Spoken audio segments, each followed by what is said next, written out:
안녕하십니까. 미주교회 성도 여러분, 매일 말씀 묵상의 시간에 함께 하신 여러분 모두를 예수님의 이름으로 환영합니다. 저는 뉴욕에 있는 퀸즈교회를 섬기는 문인정이라고 합니다. 오늘은 5월 29일 월요일 영혼불멸이라는 오래된 거짓말이라는 제목의 말씀을 함께 묵상하겠습니다. 말씀 묵상에 앞서 잠시 머리 숙여 기도하겠습니다.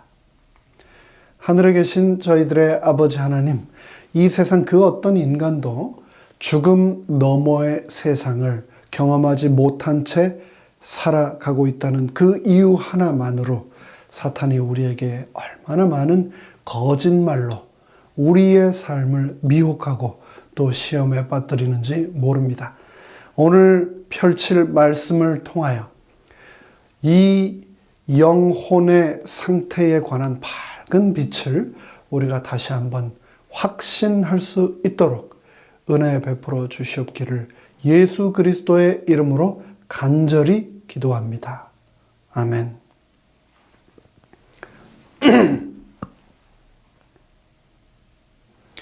누구나 어린 시절 하면 떠오르는 기억들이 몇 가지쯤은 있을 겁니다. 저도 어린 시절 하면 떠오르는 기억들이 몇 가지 있는데요. 그 중에 하나는 저의 친할머니께서 돌아가시고 나서 장례식 마지막 하관하시기 전날 밤 저희 큰 아버지들과 친지분들이 모여서 밤을 새워 단골이라고 하던 무당을 불러다가 굿을 하던 모습이 지금도 생생하게 기억에 남습니다. 재림 교인이 아니셨던 저희 친지분들께서는 돌아가신 할머니가 저승에 가시는 길, 이곳 이승에서 풀지 못했던 맺혀있는 모든 한을 풀고 새로운 곳에서 행복하시기를 바랬던 겁니다. 그런데 그 후로도 저는 저희 친지들뿐 아니라 한국에서 이 씻김굿이라고 하는 무속 행위를 수시로 하는 모습을 방송을 통해 볼 수 있었습니다. 2014년 진도 팽목 앞바다에서 304명의 고등학생들이 세월호 참사로 물에 빠져 죽은 후에도, 그리고 바로 작년 2022년 10월 이태원 압사 사고로 159명이 죽은 후에도 이 단골이라고 하는 무당을 불러다가 씻김굿을 하며 이생에서 죽은 영혼들이 저생에서 왕생극락하기를 수많은 국민들이 함께 빌었었지요. 그렇습니다. 삼면이 바다인 반도국이며 3,150여 개가 넘는 수많은 섬들이 존재하는 한반도에서 사람들은 힘든 이생에서의 삶이 끝이 아니라 그 후에는 또 다른 세상, 배고픔과 질병과 사고와 눈물이 없는 그런 세상에서 지금 영혼이 불멸을 누리기를 간절히 소망하고 그럴 것이라고 믿어왔던 겁니다. 그런데 그런 힘든 현실 때문에 생겨난 이 왜곡된 믿음, 죽음에 대한 거짓 정보가 안타깝게도 오늘날 기독교계에서조차도 주요 교리로 버젓이 자리를 잡아버렸습니다. 그런데 죽어도 죽지 않으며 어떤 형태로든 계속 살 것이며 그래서 이 땅의 사한 자들과 의사소통할 수 있다고 믿는다면 우리는 사탄이 가지고 있는 온갖 속임수로부터 그 어떤 보호도 받을 수 없게 됩니다. 요한계시록 16장과 18장에서는 귀신의 거처나 귀신의 영, 주술과 같은 표현들이 등장하는데 이 모두는 마귀의 활동을 나타냅니다. 마지막 날에 있을 두 가지 큰 속임수 중 하나는 바로 영혼불멸이라고 각시대 대쟁투 588쪽은 기록하며 경고하고 있습니다. 이곳에 있는 한인 이민자들의 대부분이 어떤 형태로든 종교 활동에 가담하는 경우가 많은데 그중 대다수가 기독교 인구라고 해도 과언이 아닐 것입니다. 그중 일부로 살아가는 우리 재림 신자들은 대다수의 일반 기독교 신자들과 함께 살아가면서 성경상의 예배일인 안식일 준수 문제 이외에도 경조사, 특별히 장례식에 참석할 때마다 그들과 너무나도 분명하게 다른 성경적 이해를 접하게 됩니다. 우리가 돌아가신 고인들이 잠들어 주의 재림의 날을 기다린다고 믿는 반면 그 순간 대부분의 일반 기독교 신자들은 천국 환송 예배를 드리며 자신들 앞에 죽어 누워 있는 고인이 지금 그 순간 장례 예배의 시간 천국에서 자신들을 바라보고 있다고 믿고 있는 겁니다. 이런 명확하게 다른 이해를 하게 된 역사적, 성경적 배경에 대해서 설명이라도 하려 친다면 그들은 우리를 향하여 천국을 불신하는 이단, 성경을 자의적으로 해석하는 무지몽매한 컬트로 치부하곤 합니다. 그러나 성경은 너무나도 분명히 모든 인간들이 경험하게 되는 죽음이라고 하는 삶의 이벤트에 대하여 말하고 있습니다. 전도서에서는 말씀했습니다. 무릇 산 자는 죽을 줄을 알되 죽은 자는 아무것도 모르며 다시는 상도 받지 못하는 것은 그 이름이 잊혀진 바 됨이라. 그 사랑함과 미워함과 시기함이 없어진 지 오래니 해 아래서 행하는 모든 일에 저희가 다시는 영영이 분복이 없느니라고 말씀하셨습니다. 내가 알기에는 나의 구속자가 살아계시니 후일에 그가 땅 위에 서실 것이라. 나의 이 가죽 이것이 썩은 후에 내가 육체 밖에서 하나님을 보리라. 내가 친히 그를 보리니 내 눈으로 그를 보기를 외인처럼 하지 않을 것이라. 내 마음이 조급하구나 라고 욥기서도 기록하고 있습니다. 그리고 또 우리가 너무나 잘 아는 말씀이죠. 주께서 호령과 천사장의 소리와 하나님의 나팔로 친히 하늘로 쫓아 강림하시리니 그리스도 안에서 죽은 자들이 먼저 일어나고 그 후에 우리 살아남은 자들도 저희와 함께 구름 속으로 끌어올려 공중에서 주를 영접하게 하시리니 그리하여 우리가 항상 주와 함께 있을 것이라고 데살로니가전서 4장은 우리에게 말씀합니다. 또 내가 들으니 하늘에서 음성이 나서 가로되 기록하라. 자금 이후로 주 안에서 죽은 자들은 복이 있도다 하심에 성령이 가라사대 그러하다 저희 수고를 그치고 쉬리니 이는 저희의 행한 일이 따름이라 하시더라. 그 계시록 14장에서도 분명히 말씀합니다. 범죄하는 그 영혼은 반드시 불멸하는 것이 아니라 죽는다고 에스겔 18장 20절은 말했습니다. 로마서 6장 23절도 죄의 삭은 영혼 불멸이 아니라 죄의 삭은 사망이다 라고 분명히 말씀했습니다. 그러나 태초부터 시작된 사탄의 거짓말은 우리의 조상 하와에게서 멈추지 않고 오늘날 우리의 삶 속까지 깊숙이 그 거짓말을 이어서 해오고 있습니다. 여호와 하나님의 지으신 들짐승 중에 뱀이 가장 간교하더라. 뱀이 여자에게 물어 가로되 하나님이 참으로 너희들아 동산 모든 나무의 실과를 먹지 말라 하더냐.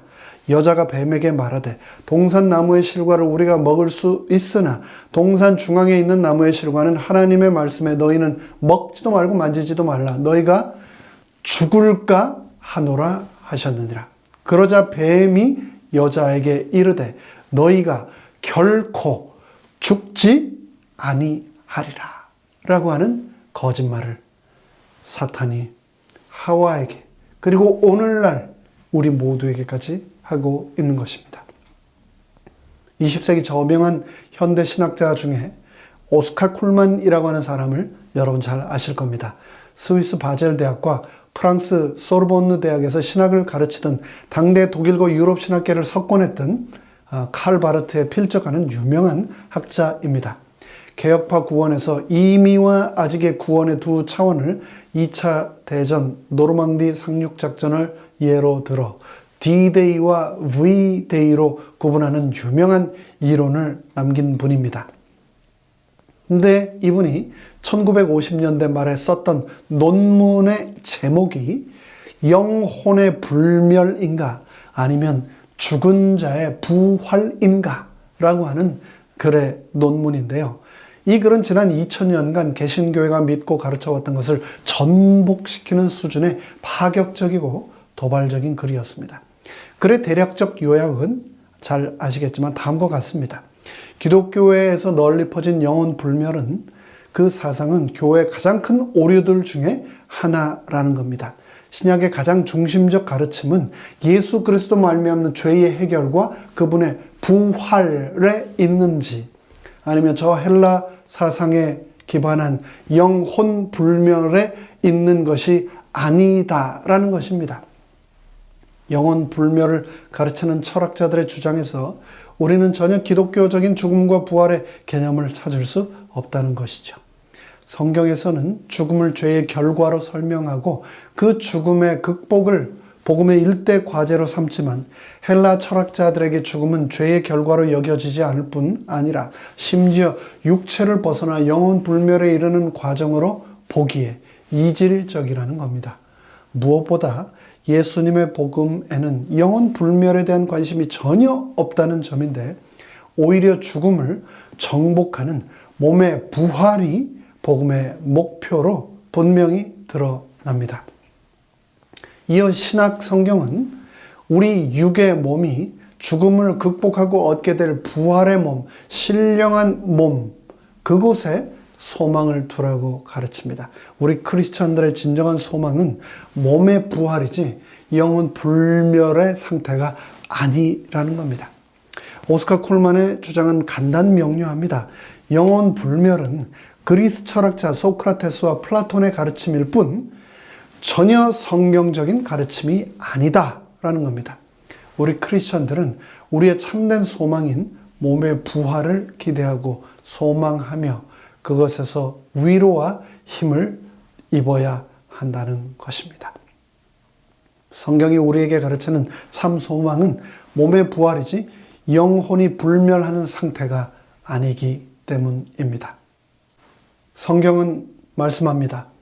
예수를 죽은 자 가운데서 살리신 이의 영이 너희 안에 거하시면 그리스도 예수를 죽은 자 가운데서 살리신 이가 너희 안에 거하시는 그의 영으로 말미암아 너희 죽을 몸도 반드시 살리신다고 말입니다.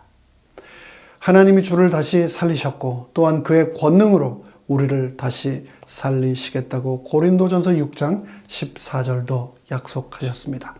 그리고 예수께서 또 말씀하셨습니다. 나는 부활이요 생명이니 나를 믿는 자는 죽어도 살겠고 무릇 살아서 나를 믿는 자는 영원히 죽지 아니하리니 너희가 이것을 믿느냐라고 우리에게 물으셨습니다. 제가 이곳 뉴욕으로 이사 오기 전 살았던 캘리포니아는 지진이 많기로 유명한 곳입니다. 그곳에 있는 동안 크고 작은 흔들림, 지진 참 많이 겪었습니다.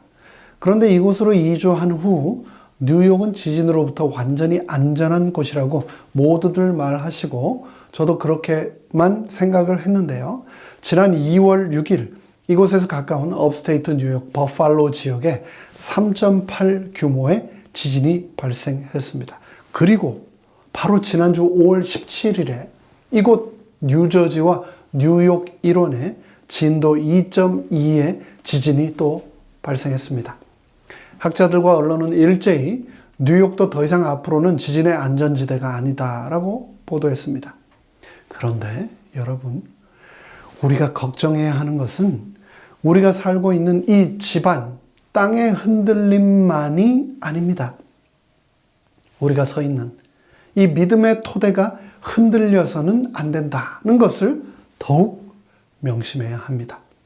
비록 사탄이 영혼 불멸이라는 큰 속임수를 통해 마지막 때 자신의 영향력을 확대하고 진리 가운데 있는 하나님의 선택된 자들을 흔들려 할지라도 하나님의 말씀에 굳게 서서 이 흔들림을 이겨나가게 되시기를 간절히 바라며 오늘 말씀 묵상을 마칩니다. 함께 머리 숙여 기도하겠습니다. 하늘에 계신 하나님 아버지, 우리 인류 조상으로부터 지금까지 너무나 오랫동안 많은 사람들의 삶 속에 깊숙이 박혀온 거짓말, 영혼 불멸이라고 하는 사탄의 속임수가 우리의 삶을 주장하지 않게 하여 주시옵소서. 예수 그리스도가 죽음을 이기고 부활하신 것처럼 우리 모든 믿음의 형제와 자매들이 이 땅에 곧 오실 예수님을 맞이하며 그 영원한 부활에 참여할 것이라는 것을 소망하며 오늘도 살아가게 하여 주시옵소서. 예수 그리스도의 이름으로 간절히 축원합니다. 아멘.